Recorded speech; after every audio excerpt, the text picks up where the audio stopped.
Doctor ortho Ayurvedic oil and capsule. अब दर्द भी घुटने टेकेगा।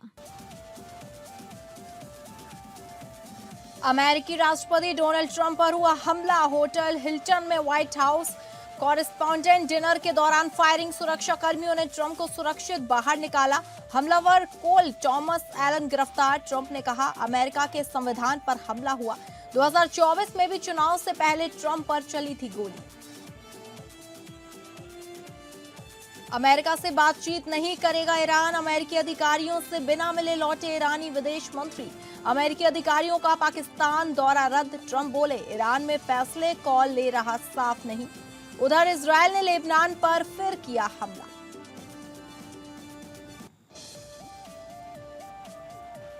आखिरी चरण से पहले बंगाल में चुनाव प्रचार चरम पर। आज पीएम मोदी पश्चिम बंगाल के बनगांव और आराम बाग में करेंगे जनसभा। कोलकाता में होगा पीएम का रोड शो। भाजपा टीएमसी के दिग्गजों में छिड़ी जुबानी जंग। ममता बोली बीजेपी भवानीपुर में बाहर से लोग ला रही।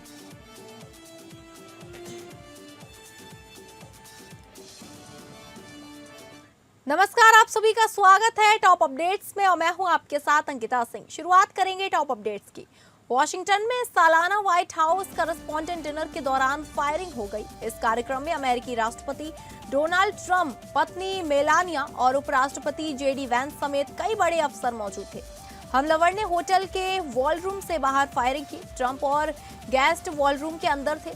ट्रंप ने बताया कि हमलावर को पकड़ लिया गया है। अमेरिका की राजधानी वॉशिंगटन के मशहूर हिल्टन होटल में शनिवार रात उस समय अफरा तफरी मच गई जब व्हाइट हाउस कॉरेस्पॉन्डेंट एसोसिएशन के वार्षिक रात्रि भोज के दौरान अचानक गोलीबारी की आवाजें सुनी गई। सुरक्षा एजेंसियों ने त्वरित कार्रवाई करते हुए राष्ट्रपति डोनाल्ड ट्रंप को सुरक्षित स्थान पर पहुंचाया। घटना में तत्काल किसी के घायल होने की कोई खबर सामने नहीं आई है। हमले के करीब 1.5 घंटे बाद ट्रंप ने मीडिया को संबोधित किया। उन्होंने कहा अमेरिका के संविधान पर हमला हुआ। सीक्रेट सर्विलेंस ने मेरी जान बचाई। सुरक्षा कर्मियों ने बहादुरी से काम किया। जिस अफसर को गोली लगी वह सुरक्षित है।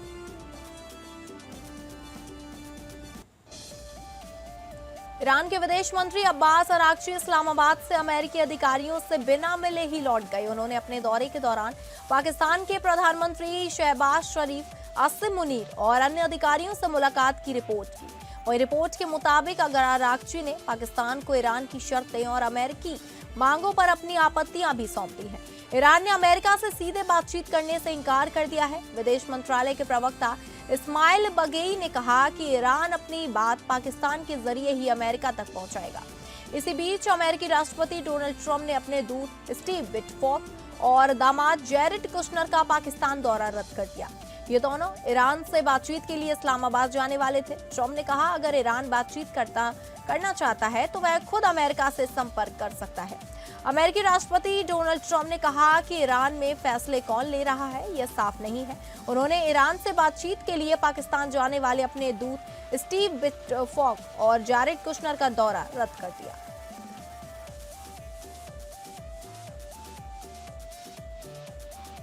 पश्चिम बंगाल में विधानसभा चुनाव के दूसरे और आखिरी चरण से पहले चुनाव प्रचार तेज हो गया है और 29 अप्रैल को मतदान होगा।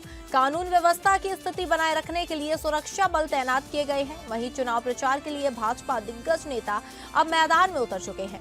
आज पीएम मोदी पश्चिम बंगाल के बनगांव और आराम बाग में जनसभा करेंगे। इसके बाद कोलकाता में उनका रोड शो है। हुगली में मुख्यमंत्री ममता बनर्जी ने कहा कि भाजपा मेरे चुनाव क्षेत्र में बसों में बाहरी लोगों को लेकर आई, मैंने उन्हें मिठाई खिलाई। नेता प्रतिपक्ष राहुल गांधी ने हुगली में रैली की। उन्होंने कहा मेरे ऊपर 36 केस हैं क्योंकि मैं बीजेपी से लड़ता रहता हूं, लेकिन ममता जी के साथ ऐसा क्यों नहीं हुआ, क्योंकि ममता बंगाल में बीजेपी का रास्ता खोल रही है। हावड़ा में जनसभा के दौरान अमित शाह ने कहा कि बंगाल की जनता जानती है कि 4 शादियां कौन करते हैं। 4 मई को हमारी सरकार बनेगी और इसके बाद हम यूसीसी लाएंगे। वहीं असम के मुख्यमंत्री हेमंत बिस्वा शर्मा ने कोलकाता में प्रेस कॉन्फ्रेंसिंग कर कहा कि हम बंगाल में डबल सेंचुरी बनाएंगे।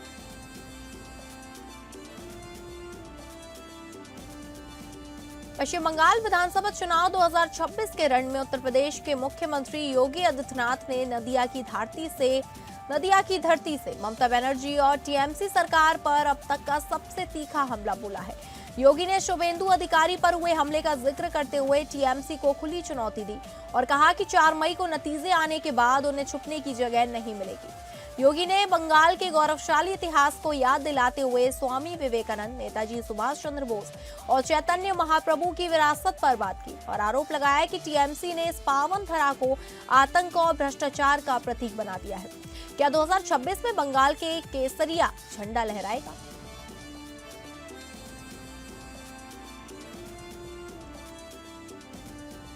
बीजेपी ने दिल्ली के पूर्व सीएम अरविंद केजरीवाल के लोधी एस्टेट के आवास की तस्वीरें जारी की हैं। दिल्ली के मंत्री प्रदेश वर्मा ने आरोप लगाया कि उनके मन में अभी भी शीश महल रहता है। उन्होंने अपने सरकारी आवास को आलीशान बनाने के लिए करोड़ों रुपए खर्च किए हैं। वर्मा ने कहा कि केजरीवाल लंबे समय से सरकारी बंगले के लिए अदालत जा रहे थे, अब उन्हें लोधी एस्टेट में आवास मिला है। तस्वीरें देखकर हैरानी हुई। जो सादगी की बात करते थे वे आज लग्जरी में रह रहे हैं। आप नेता आतिशी ने सभी फोटो को फर्जी बताया। उन्होंने ये फोटोज कहा कि ये फोटोज केजरीवाल के घर के नहीं है। अगर ये जानना चाहते हैं कि किसका घर कितना आलीशान है तो रेखा गुप्ता और एलजी साहब अपने अपने घर खोलें।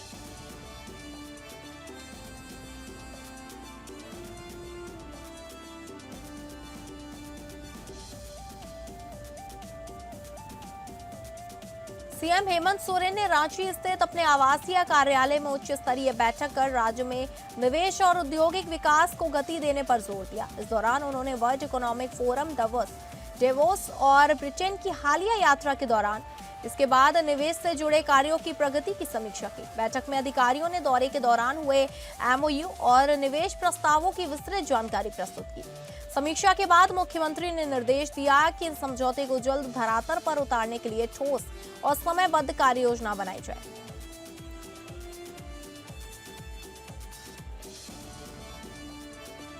गाजीपुर में एक नाबालिग लड़की की मौत पर राजनीतिक घमासान तेज हो गया है। राहुल प्रियंका ने दुष्कर्म हत्या का आरोप लगाया है, जबकि अखिलेश यादव 29 अप्रैल को पीड़ित परिवार से मिलने गाजीपुर आ रहे हैं। लोकसभा में नेता प्रतिपक्ष एवं कांग्रेस सांसद राहुल गांधी और प्रियंका गांधी वाड्रा ने शनिवार को किशोरी के साथ दुष्कर्म और हत्या किए जाने का आरोप लगाते हुए प्रदेश की कानून व्यवस्था को कटघरे में खड़ा किया। गाजीपुर के करंजा थाना क्षेत्र के कटारिया गांव में मुख्यमंत्री योगी आदित्यनाथ के निर्देश पर कैबिनेट मंत्री ओम प्रकाश राजभर पीड़ित परिवार से मिलने पहुंचे। इस दौरान उन्होंने सरकार की ओर से दी जा रही मदद सौंपी। राजभर ने पीड़ित परिवार को 5 लाख रुपए की सहायता राशि का चेक, 1.5 बीघा जमीन के पट्टे के कागजात और मुख्यमंत्री आवास योजना के तहत मकान का स्वीकृति पत्र दिया। उन्होंने मौके पर पीड़ित से पुलिस कार्रवाई को लेकर संतुष्टि भी जानी।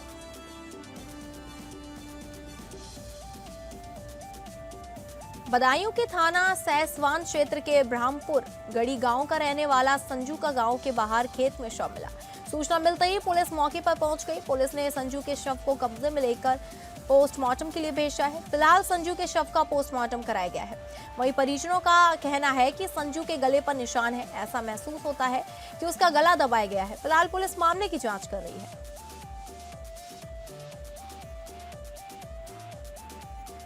बदायूं के थाना कादर चौक क्षेत्र के कादर चौक गांव से 3 किलोमीटर दूरी पर अज्ञात महिला का शव सड़क किनारे पड़ा मिला। आशंका व्यक्त की जा रही है कि महिला की हत्या कर उसके शव को वहां लाकर फेंका गया। महिला की उम्र लगभग 21 वर्ष के आसपास की है। फिलहाल पुलिस मौके पर पहुंच गई और महिला के शव को कब्जे में लेकर पोस्टमार्टम के लिए भेजा है। फिलहाल पुलिस ने महिला के शव की शिनाख्त शुरू कर दी है।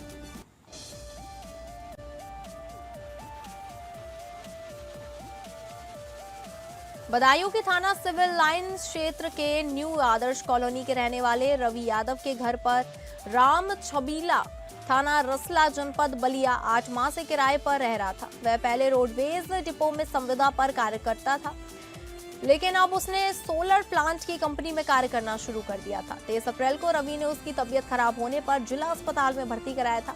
इलाज के दौरान राम छबीला की मौत हो गई तो रवि ने पुलिस को सूचना दी। पुलिस ने राम छबीला के शव को कब्जे में लेकर परिजनों को सूचना दे दी है। फिलहाल परिजनों के आने पर शव का पोस्टमार्टम कराया जाएगा।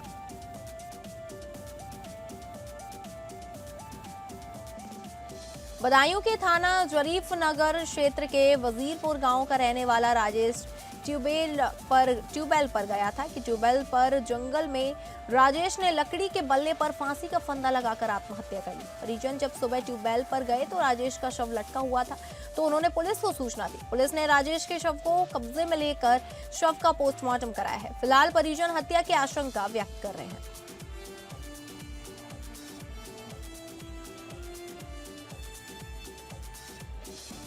बस्ती जिले के रिधौरा गांव से खबर है, जहां एक मामूली बताया जा रहा आशनाई विवाद अचानक हिंसक झड़प में बदल गया। बताया जा रहा है कि एक पक्ष ने बाहर से लोगों को बुलाकर दूसरे पक्ष के घर पर हमला कर दिया। घटना घगोगा पुलिस चौकी के पास की है, जहां दरवाजे पर बैठे लोगों को घेर कर लाठी डंडों से बेरहमी से पीटा गया। इस हमले में आधा दर्जन से ज्यादा लोग गंभीर रूप से घायल हो गए। घायलों में मुबारक अली, एड्डू अंसारी और गुलजार अंसारी समेत कई लोग शामिल बताए जा रहे हैं। सभी घायलों को गंभीर हालत में अयोध्या रेफर कर दिया गया है। घटना के बाद पूरे गांव में दहशत का माहौल है। लोग अपने घरों में कैद रहने को मजबूर हैं। वहीं हैरानी की बात यह है कि हमले का आरोप जिस पक्ष पर लग रहा है, वह पक्ष अब मुकदमा दर्ज कराने में जुटा हुआ है। फिलहाल पुलिस पूरे मामले की जांच में जुटी है और दोषियों के खिलाफ कड़ी कार्रवाई की मांग तेज कर दी गई है।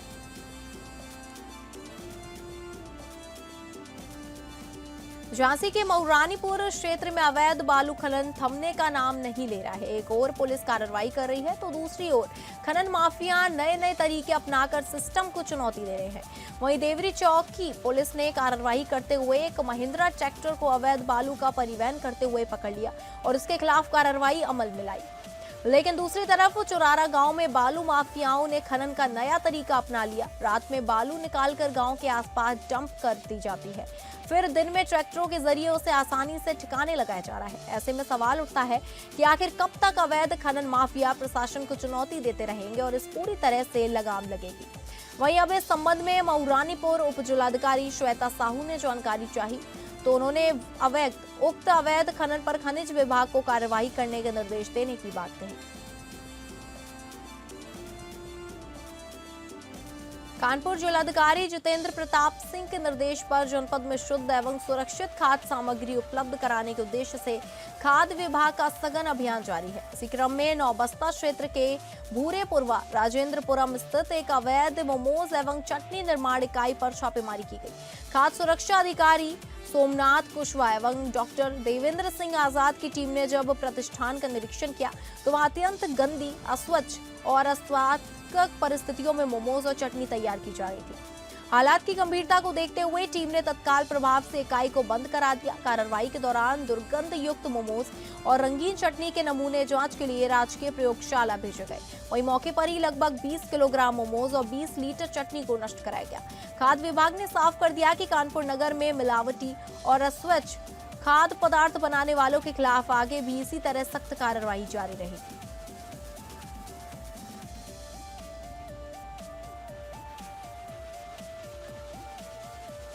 आगे बढ़ेंगे टॉप अपडेट्स में, जहां बिशनपुरा थाना क्षेत्र के मठिया माफी गांव से एक सनसनीखेज मामला सामने आया है, जहां ऑर्केस्ट्रा में डांस करने को लेकर शुरू हुआ विवाद खूनी झड़प में बदल गया। बताया जा रहा है कि गांव के ही कुछ युवकों ने एक युवक को गन्ने के खेत में ले जाकर उस पर चाकू से हमला कर दिया। इस हमले में युवक बुरी तरह घायल हो गया। घायल की हालत गंभीर बताई जा रही है, जिसे प्राथमिक उपचार के बाद जिला अस्पताल रेफर कर दिया गया है, जहां उसकी स्थिति नाजुक बनी हुई है। घटना के बाद गांव में अफरा तफरी मच गई। उत्साही ग्रामीणों ने एक आरोपी को पकड़ लिया है और उसे पुलिस के हवाले कर दिया है, जबकि अन्य आरोपी मौके से फरार हो गए हैं। सूचना मिलते ही बिशनपुरा थाना की पुलिस मौके पर पहुंची और मामले की जांच शुरू कर दी है। फिलहाल पुलिस फरार आरोपियों की तलाश में जुटी है और पूरे मामले की गहन जाँच की जा रही है। कुशीनगर जिले के हाटा तहसील से प्रशासनिक लापरवाही का एक चौंकाने वाला मामला सामने आया है। यहां जनगणना प्रशिक्षण में लगे कर्मचारियों के लिए भेजा गया भोजन कूड़ा ढोने वाले गाड़ी में पहुंचाया गया। बताया जा रहा है कि हाटा नगर पालिका की कूड़ा गाड़ी से जब भोजन प्रशिक्षण स्थल पहुंचा तो कर्मचारियों ने इसे देखकर कड़ा विरोध जताया और मौके पर हंगामा शुरू कर दिया। कर्मचारियों का कहना है कि जिस गाड़ी का इस्तेमाल कूड़ा ढोने के लिए होता है, उसी में भोजन भेजना न सिर्फ अस्वच्छता एवं है, बल्कि स्वच्छ के साथ भी खिलवाड़ है, स्वास्थ्य के साथ भी खिलवाड़ माना जा रहा है। वहीं हंगामे की सूचना मिलते ही नायब तहसीलदार मौके पर पहुंचे और कर्मचारियों को समझा बुझाकर स्थिति को नियंत्रित किया। वहीं मामले की गंभीरता से लेते हुए जिला प्रशासन ने जांच के आदेश दे दिए।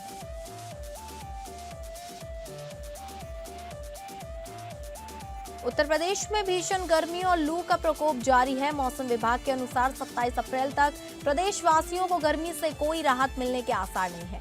प्रदेश के ज्यादातर जिलों में तापमान 42 डिग्री सेल्सियस के पार पहुंच चुका है। वहीं बांदा 47.4 डिग्री तापमान के साथ न सिर्फ प्रदेश बल्कि देश का सबसे गर्म जिला दर्ज किया गया है। इसके अलावा प्रयागराज और वाराणसी देश के क्रमशः चौथे और पांचवें सबसे गर्म शहरों में शामिल रहे। लू का असर मेरठ, आगरा, बरेली, अलीगढ़, प्रयागराज और वाराणसी समेत कई जिलों में साफ तौर पर देखा जा रहा है।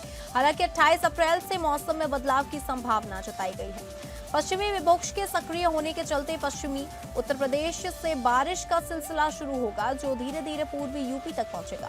मौसम विभाग के मुताबिक बारिश और बूंदाबांदी के चलते तापमान में 3 से 5 डिग्री सेल्सियस तक गिरावट आ सकती है, जिससे लोगों को भीषण गर्मी से कुछ राहत मिलने की उम्मीद है। पीलीभीत के पूरनपुर विकास खंड क्षेत्र के जमुनिया खास में हर जल योजना पूरी तरह सवालों के घेरे में आ गई है। यहाँ टंकियों से आ रहा पानी इतना गंदा और काला है कि लोग इसे देखकर हैरान हैं। ग्रामीणों ने इसे समस्या का वीडियो बनाकर सोशल मीडिया पर वायरल कर दिया, जिसमें साफ तौर पर दिख रहा है कि नलों से बदबूदार और गंदा पानी निकल रहा है, मानो गटर का पानी हो। लोगों का कहना है कि इस पानी से ना तो पीना संभव है और ना ही घरेलू उपयोग, जिससे बीमारियों का खतरा बढ़ गया है। बावजूद इसके जिम्मेदार अधिकारी अब तक कोई कार्रवाई नहीं कर रहे हैं। बार बार शिकायतों के बाद भी समस्या जस की तस बनी हुई है, जिससे ग्रामीणों में भारी आक्रोश है। अब देखना यह है कि वीडियो वायरल के बाद प्रशासन हरकत में आता है या फिर ग्रामीणों को यूं ही गंदा पानी पीने को मजबूर रहना पड़ेगा।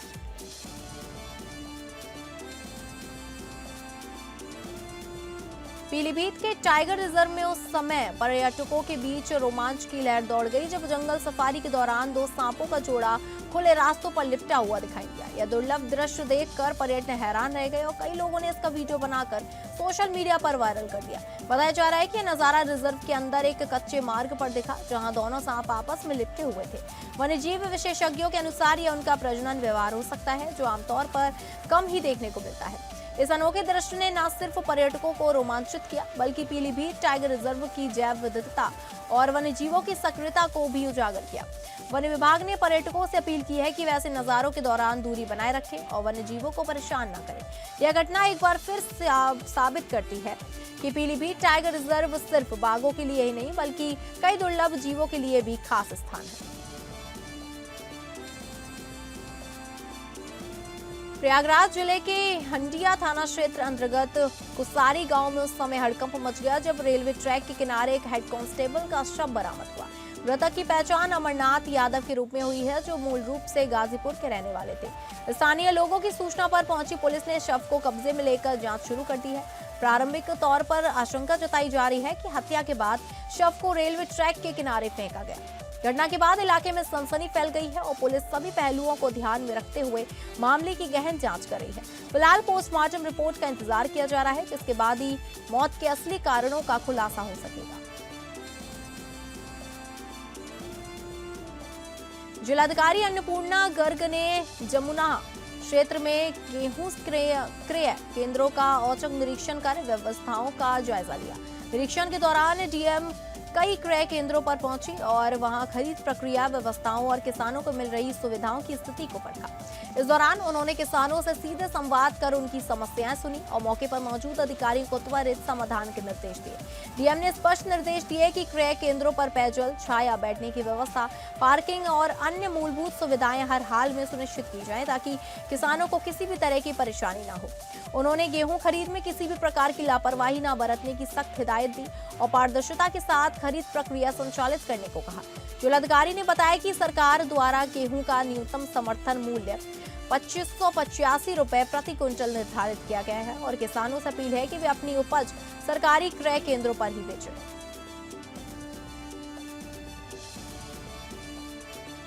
जनपद में पेट्रोल और डीजल की अवैध बिक्री व भंडारण के खिलाफ प्रशासन ने सख्त कार्रवाई करते हुए कई स्थानों पर छापेमारी की। यह कार्रवाई दीपक कुमार वाणिज्य के निर्देश पर की गई, जिसमें टीम ने अलग अलग जगहों पर जांच अभियान चलाया।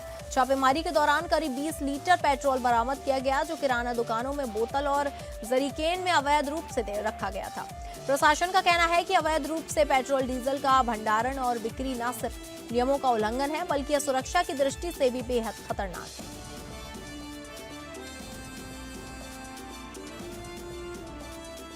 विधायक ने सामुदायिक स्वास्थ्य केंद्र में डॉक्टरों की अनुपस्थिति पर कड़ी नाराजगी जताई। जानकारी के अनुसार ड्यूटी समय में भी अधीक्षक सहित सभी तैनात डॉक्टर अस्पताल से गायब मिले। बताया जा रहा है कि घायल मरीज जिसके सिर में चोट लगी थी, इलाज के लिए अस्पताल पहुंचा, लेकिन उसे लंबे समय तक कोई डॉक्टर नहीं मिला।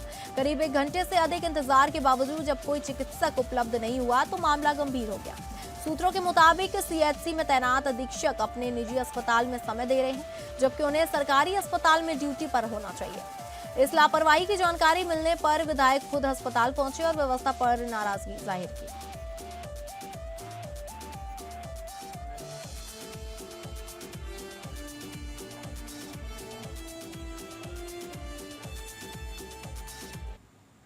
तो फिलहाल टॉप अपडेट्स में बस इतना ही। नमस्कार।